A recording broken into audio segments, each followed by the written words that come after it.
Hello, I'm John Ryan. And I'm JD Orr, and this is the D3 Athletes Are Athletes Too, a USA Handball podcast. Is that a good one? Damn straight they are. Okay. I get heckled by some of our D3 athletes in the handball community that were in college sports and I see posts all the time. And I'll admit, I was not a college athlete per the definition. So, I, uh, I, I can go on a long diatribe about that. Hey, I see that fan there. It's kind of got like a oscillating light thing going on. It might be distracting. yeah, I don't let know. me see if I can turn it off. How about Yeah, that? Now it's I'll yeah, the light was more of the distraction than the fan. But yeah, that will work. Yeah, so we'll get into discussion of that as a former highly recruited Division III prospect. I have I have some You thoughts. know. Yep, yep. You know. Oh, So, let, let's first just talk a little bit about my field trip to Ball Arena yeah. to Well, see the box mighty action. Mammoth, Colorado Mammoth, take on the Saskatchewan Rush in Rough Ride national Rush or Rough Riders? Rush. One of them's Rush. Which one's the You're Rough thinking you're Riders? thinking of the you're thinking of the Canadian football team, maybe Oh, the that's right. Rough Yep. Riders. That's what it's. Yep, yep. But So, so I went up there and checked it out. It just was kind of a window of opportunity. I went up and visited my daughter up at CU Boulder and said, what the hell? pop I'll in. go. Yeah. I'm driving right back on the way home. I think I'll go check out the Rush and then the Mammoth, and I don't know, it was quite a show. And the thing with box, especially at the professional level, is it's on the hockey front where there's very green light for fighting. You'll probably see. I don't know if you saw any fights, but I feel like every time I watch a game, there's a fight. All the games are on, not maybe not all, but a large number of the games are on ESPN Plus. So, um, if it's late night and I'm looking for something, that's usually on. So, I got a couple questions. yeah, sure. The goalies, the Oh my goalies, gosh.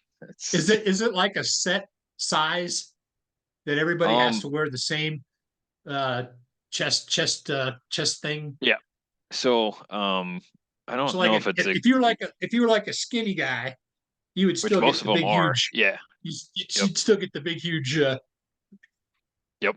Yep. And I've put it on so like our players in high school when we play box, you got to suit them up, and it's always like, oh well, the guy that normally plays goalie's not here, so some random guy gets thrown in there, and you're just putting the Michelin man on him. I mean, it's just like just stand there like this, and like the whole concept of how you play is very different than where you play outdoor for goalie. That is, so it's like you're trying to eat up as much of the goal just by standing there not moving because you really can't move all that fast. I mean, I played hockey goalie for my intramural team once, and you put those pads on, you don't feel the puck, you don't feel anything, you can barely move, but like, man, it's awesome just seeing like in warm-ups just pucks just bouncing off of you. So it's the same kind of thing for box. It's like you're just this big blob and just you know.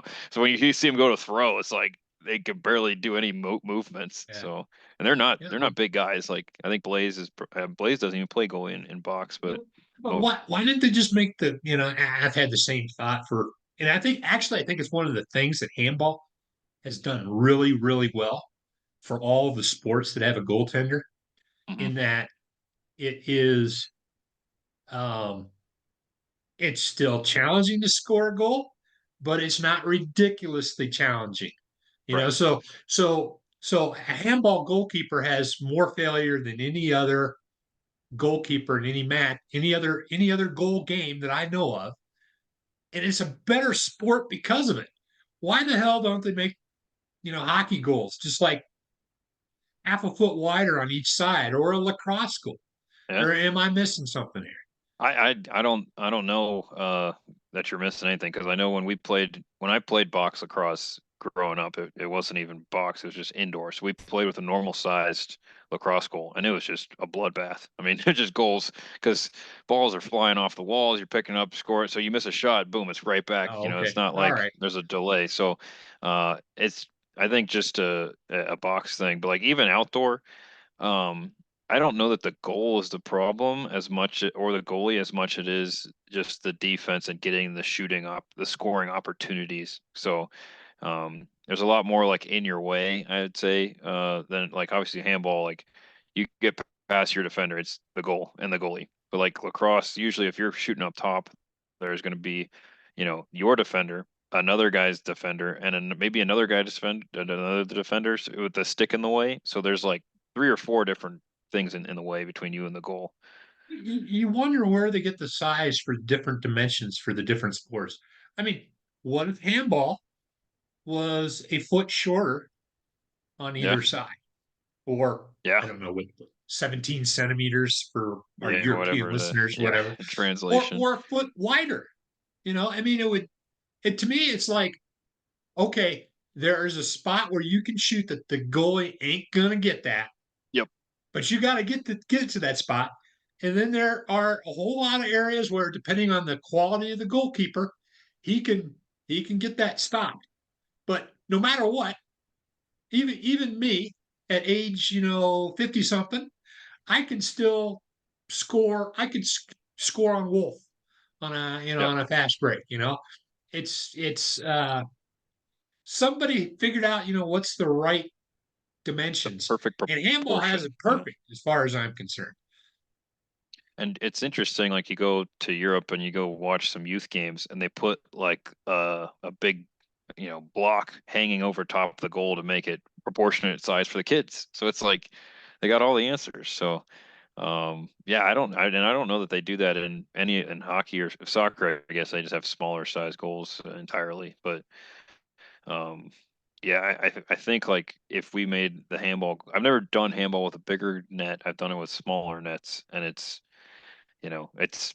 you're still scoring a ton. And I think at our level here in the States, it's not crazy to see the goalie make a lot of saves, but I definitely guess in Europe. I watch hockey sometimes. Would it be so bad if a bigger net resulted in games that were 13-11? Yeah, yeah. I don't think so. And I don't think anyone's complaining. It's definitely from the spectator standpoint. It would definitely make things Yeah, entertaining. yeah. But just I don't want to turn into like fanboy lacrosse, so Yeah, we yeah. we can move on. But I will say, Isn't there one more thing though? Is I think in some of the European hockey leagues they do play with a bigger goal and on a bigger rink. I could be crazy, but I I swear. know they have a different rink size, Okay, or I like thought. international hockey rinks are different in Yeah, size. Like maybe there's more space behind the net. I think maybe I don't know. we went to one outside when we were in Norway, and it was massive. I mean, it was Have you ever seen Bondi played? bongy. No, That I don't even know what is, that is. I saw it. I saw it first time I saw it in '93 when I went on my world championship. It's hockey on a soccer field. You Maybe play it that's what it was. outdoors. Maybe that's what it was because this Oh was no, I mean bigger than any. it is It was humongous. it was a football field of ice. I mean, it was yeah, Yeah, it was it's okay. So that's probably what. Then nobody was playing anything. We just saw the rink, and there's it's people an just outdoor version of. It's almost kind of looks like a little bit like polo because and they have huge teams. But I remember seeing that. What the hell is that? And you'll be happy to know USA Team Handball has USA Bondi beat okay. in terms of number of members Well, okay, good. and finances. That's good. We got the leg up on somebody. We got somebody beat. I'll try and send a link for Yeah, people who are like, what the hell are they talking about? But just one last thing, and maybe we can talk about it later when we do yeah, like a whole show dedicated to pro handball. Um, yeah.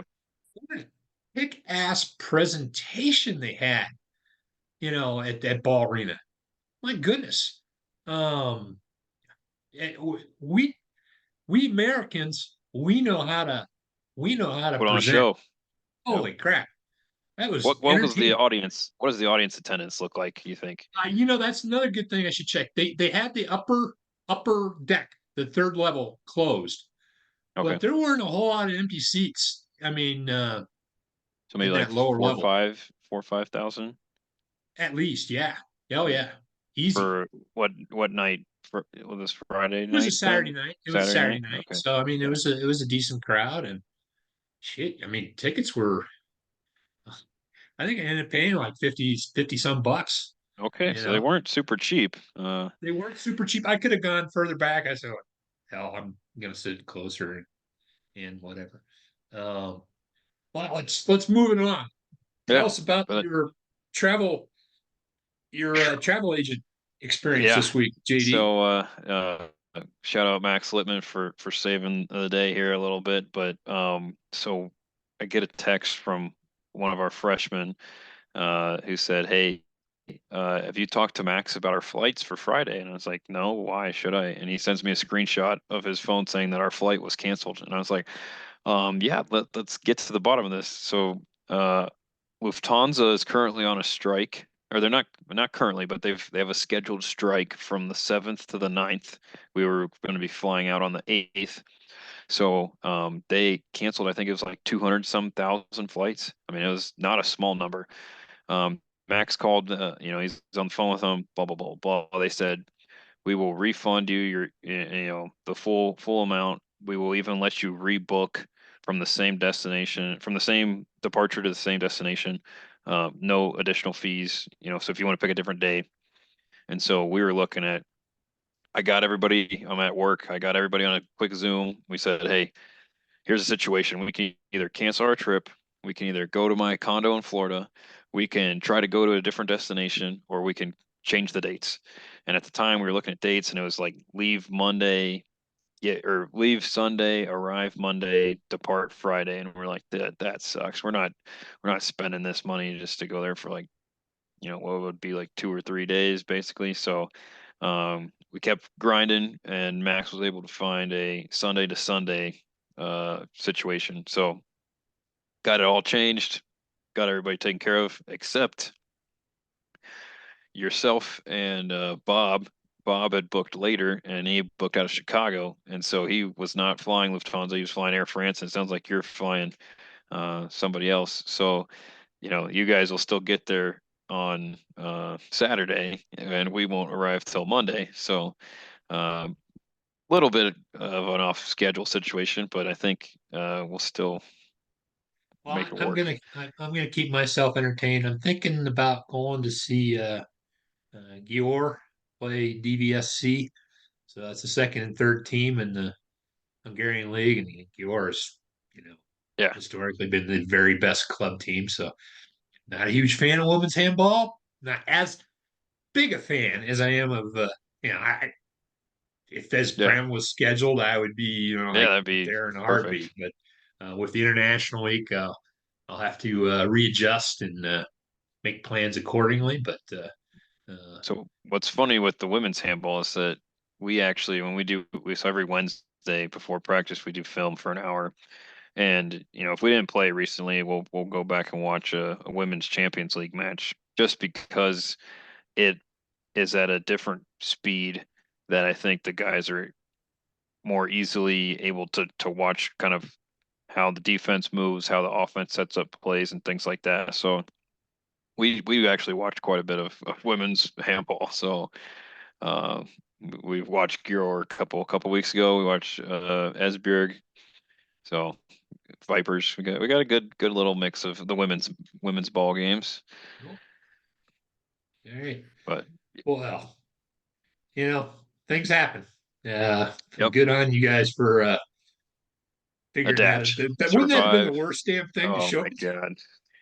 You guys would have figured it out just a little bit later, and it would have been an even more of a rush job to try and figure Yes. out. Yes. But That's where yeah, good. Bob's on our Zoom just sweating it like you guys are talking about just canceling entirely, and so he's just like, "Oh my gosh, like what am I gonna Is he do?" going to try and So fly back later, or is he just going to I think leave I early? don't know I have to ask him if he's gonna try I'll have to to add that to fly back with us. my logistics question. So anyway, Um, but yeah, it's gonna be an interesting time. So now we're definitely gonna try to hit up all the Olympic qualifier matches. Adina said that we need to buy our tickets. They're kind of filling out. Which I think the plan is we're going to buy them here at Film tonight. So lot of stuff going on here, but she's told me tomorrow she'll send me a full itinerary of our week, so that'll be good. But great exposure, Very great fun times here well. for the Ohio Enough State enough club. travel talk. Enough Yes. lacrosse talk. Let's let's move on. And I was going to suggest that we continue the that little bit of that scholarship discussion. And my Yeah. last point that I was making was the for better or worse, like there's scholarships in all sports. Um, but I was making the point that uh, basketball and football and men's sports, those are uh, the cream of the crop, if you will, because every scholarship that's offered is a full ride scholarship. Nobody's looking over at the defenseman and saying, why is he getting a full ride? Why am I only getting Yeah. a 1/4 scholarship and books paid? Yeah. That sort of thing. Um, and that's not to say that there aren't great athletes in any of those sports. I mean, good Lord, that guy playing in the NBA after having Yeah. not playing for 4 years, playing lacrosse. Obviously, there's going to be good athletes in Yep. uh, every NCAA sport, even equestrian and fencing. All right. Um, Just but might not transfer to other sports, obviously. why not transfer to other If- sports? yeah. That's very true. And then for women's sports, it's basketball, volleyball, um, tennis, Tennis. and gymnastics are the sports where scholarships are entirely full ride. Um, and just as a side note, I was a little bit surprised. I was thinking soccer because soccer is so huge would be, but no, for whatever reason it's a situation where they get split up again. And again, we have a lot of girls and women playing soccer now too, so that's kind of like a little bit of a I don't surprise. know if and then again, like I don't know what the intent is and stuff like that, but I know that there's always talks about where the money's going and using scholarships for whatever players, but I know a lot of soccer teams have a heavy foreign base, so I don't know if that Well, has any factor into do with the equation or not, but tennis is the it's same way, something so that that's why people are tennis was starting to. shocking. Yeah, and I think I sent you that one tweet from the University of Ohio Yeah. guy, basically, playing right on that. Why are we giving scholarships to international athletes? I mean, part of it is a diversity thing. It's good for people to be exposed to, different students from around the world, from around the country. Yeah. But still, if why are we developing other countries' athletes with American football and basketball dollars? And I think that the interesting piece there is like to your point, and you look at the difference between the American athlete development system and the European is that in Europe,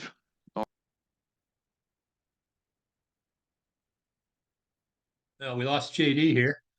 Not sure what the deal what the deal is. I think he can just jump right back in. Um, but I will be patient for a few minutes. In fact, I will uh, check the chat real quick. I don't see him there, but I'll go ahead and share the screen.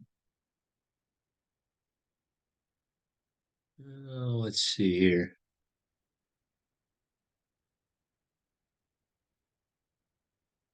and pull up some older stories that I have. This is a chart that I'm going to talk to a little bit about there. I think we've all seen or a lot of us have seen the Moneyball movie, which is oh, I got a message. I think that's probably JD. Huh, his laptop just died, plugged in and everything. Well, we'll see. Uh, we'll see if he can rejoin here. In fact, I'll text him. Are you rejoining? But I think Moneyball is a story about the Oakland A's and how they were able to uh, become a good baseball team with a lot less resources. It's a movie with uh, uh, a lot less resources, were able to be competitive in the major leagues against the Yankees, Red Sox, other teams. They didn't win a title, but they were they were able to be competitive despite those handicaps with no money by figuring out by figuring out what the right metrics and what the right type of players that they should go for. And several years ago, I did the same thing for handball, and the inspiration was the Moneyball movie. And you can see here, this was, I believe, this was 2013, and it talks about it got two different on the y-axis. I have age going from 14 to 30, and then on the low axis, I've got a very generic. I don't really define it. Uh, Scale of 0 to 10 in terms of raw athletic ability. And you could talk. Uh, I can't hear JD. Do I have to? Jeez. Okay, that was a scramble and a half right there. Sorry, everyone. Well, it's not the end of the world. I'm sharing the screen now. I guess my face, maybe because I was on solo mode when I did the screen sharing. You guys don't need to see my face anyway. I was talking a little Yeah, bit about the Moneyball uh, approach. Yeah. approach that I did here with this side. But anyway, on the far right hand side, you got pro athletes. Obviously, they are a 10, and then you have athletes that maybe they couldn't make the high school basketball team, or that would be a 0 maybe. And then somebody that was a good high school player would be someone in this area here. Um, Um, and then, you get different athletes and they have the aspiration. We talked a little bit about D3 and how I joke, I was recruited by every Division III basketball college in the state of Iowa. There's like 15 or 20 of them. I don't know how many. Um, because I was a good player and a good student, and they were hoping that they could, get me to come play to their school. However, I wanted to be an engineer. None of those schools had engineering, so Those liberal arts schools aren't quite the spot for that. So exactly. I thought, years later, I found out, MIT you had a team. Now, could I've gotten into MIT? Probably not. Um, but, maybe with an ROTC scholarship or something, I is could. isn't is Grinnell or isn't aren't they in Iowa? The Yeah, 3 point monster that's the team. school right next. I used to go play their pickup Okay, basketball, but they weren't legendary team that's there. crazy. And you know what? They weren't on They the aren't even system at that point. Yeah, they aren't even that good now. And the reason is it's so expensive that recruiting there is just not feasible. Well, a lot of the kids don't even come from Iowa. Um, they have like a huge endowment. Um, yeah. but that's a whole other story. So they get a lot of times they're getting athletes that just want to go there anyway. I mean, because there's different levels of D3 schools, believe it or not. You have D3 schools Yeah. that take recruiting much more serious, and then you have D3 schools that say like, well, whoever shows up, we'll we'll go We'll with make it them and work. Yep. we'll make it work. Um, but I was a good high school basketball player. Um, I was a good football player too, a decent baseball player. Um, but despite being a good player, I wasn't on anybody's radar for a scholarship. And back in that day, they didn't have AAU ball. I've always kind of wondered, um, maybe if there'd been AAU ball, I would have gotten to play against better players because I played against some good athletes at basketball camps. Um, hmm I don't know if you watch What's Big Ten funny with Network. AAU? The Go ahead. AAU didn't I really got. exist back then. What's funny though, is it wasn't what it definitely not what it is today. But if you go to the AAU website, handball is an option for a sport you can start a AU club with. Really? Random. I contacted them, never got a response. So Yeah. yeah. Um, I'll just if you ever watch the Big Ten Network, one of their commentators is a guy named Sean Morris. He Okay. started at Northwestern. Um, I battled him in basketball camps, and we were like at the same level, but he gradually got better, and he was good enough to be a star at Northwestern. I wasn't good enough to ride the pine at Air Force. Yeah. So you you measure yourselves. I mean, like there were certain things I could do as well as anybody, but I wasn't near as all around. I wasn't as tall. So, everybody has their strengths and weaknesses, and my weaknesses were more than my strengths. um, Yep. but turning it back to handball, I'm going to go with a discussion that I had with with Bob Djokovic at the Okay. uh, at the at the qualify Pan Am qualification matches versus Canada. Okay. The U.S. men played Canada in Colorado Springs, and we were watching, the team warm up and play, and I'd always been kind of curious that. So I asked Bob. I said, Bob, how would you assess the talent on the men's team? And I gave him a specific question. I said, Ian Hooter, how would you rate yourself next to him? And how long do you think it would have taken for you to get as good as Ian was? Um, and what do you think his response was? Uh, so to the latter question, he probably because Bob has definitely talked quite a bit of talk about being one of the better handball players in U.S. history, which he is a decorated player.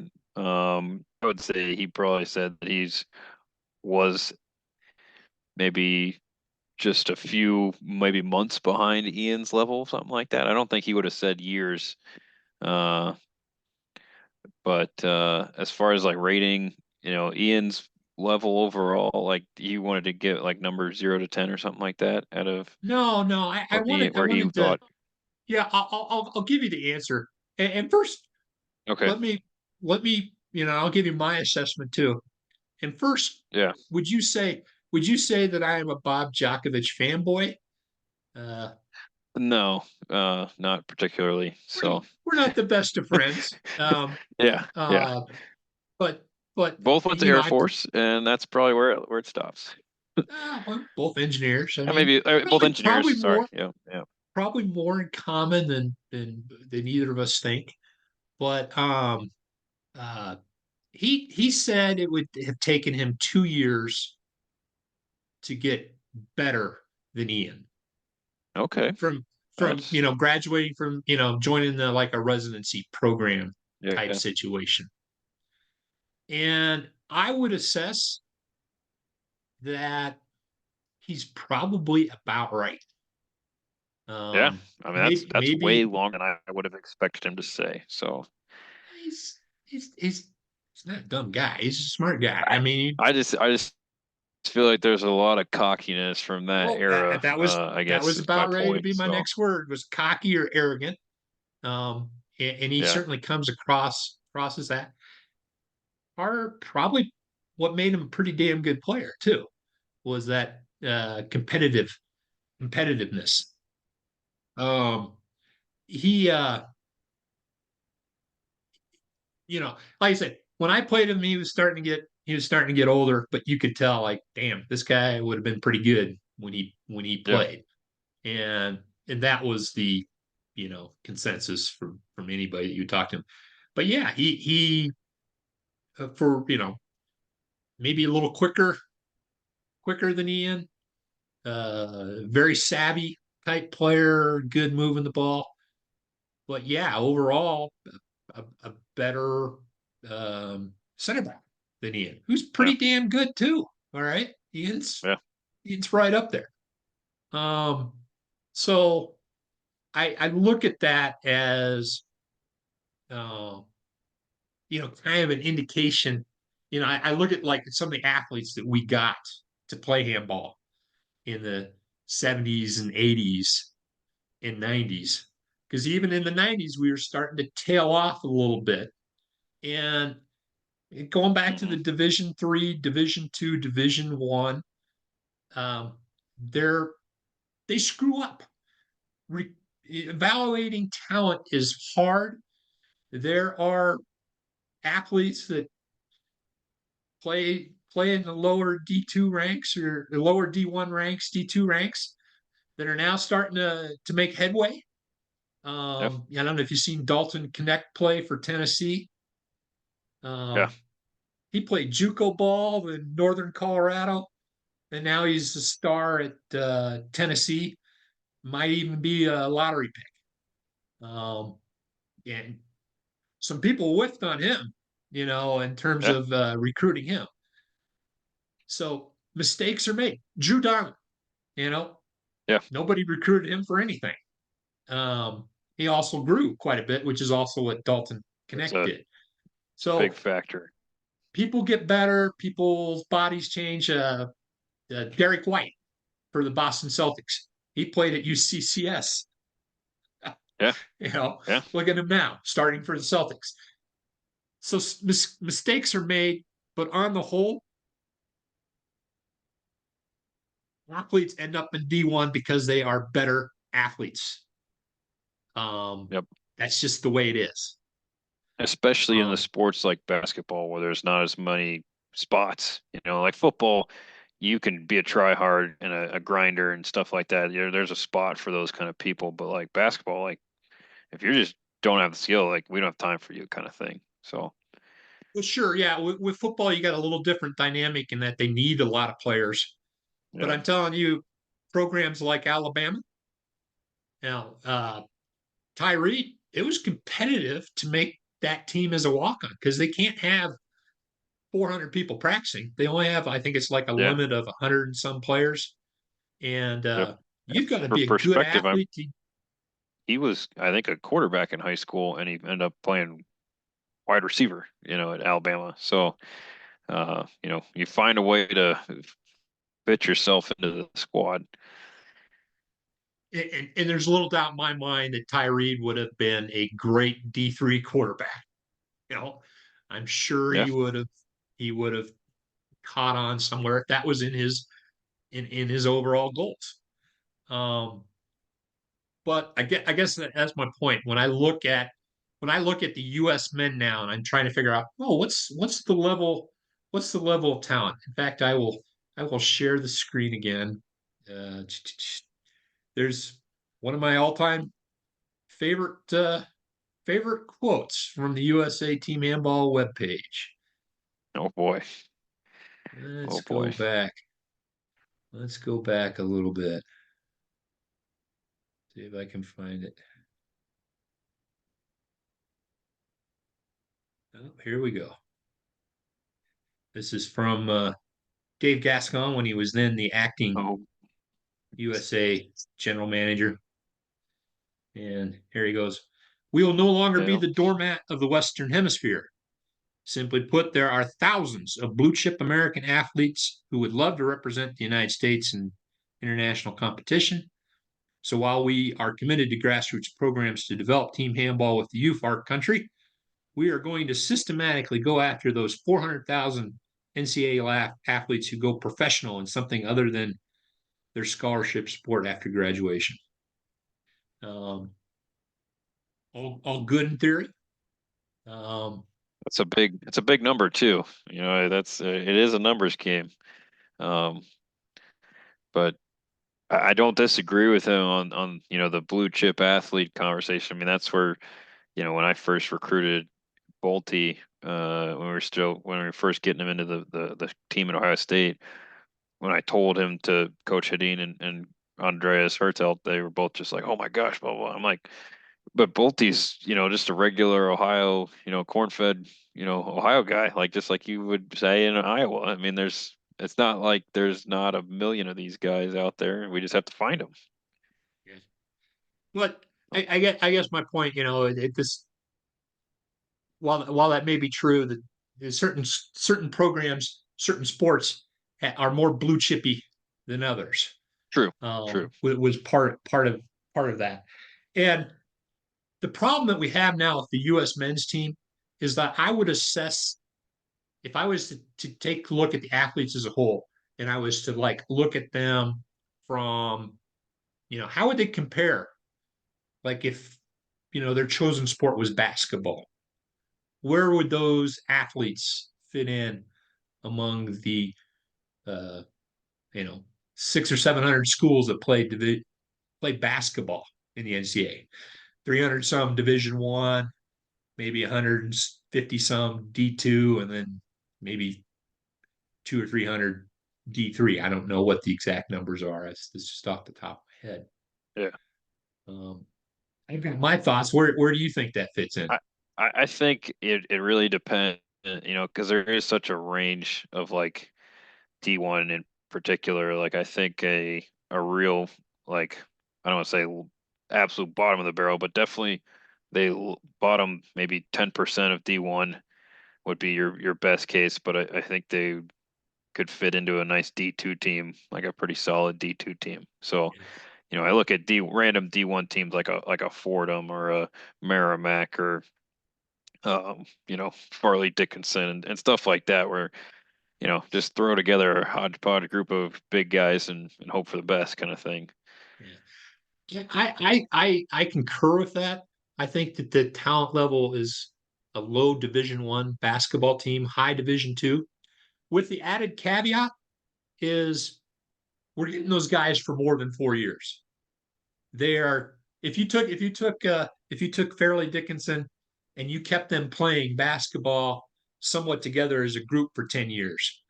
Um, I think They'd that's be kind of what you would have. pretty, yeah, yeah. They would get better.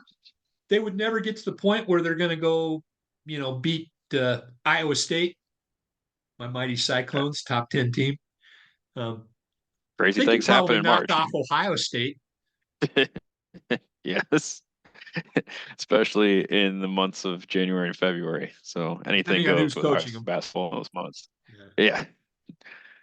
Yeah, Well, we didn't get near as far in this conversation as I wanted to, because then I was going to go I'll into blame my discussion technical difficulties. technical Yeah, difficulties that kind of screwed us up. We got a little bit too much on lacrosse, but um, I was then going to go into more of a discussion on the women's team and where the women's team fits in with that.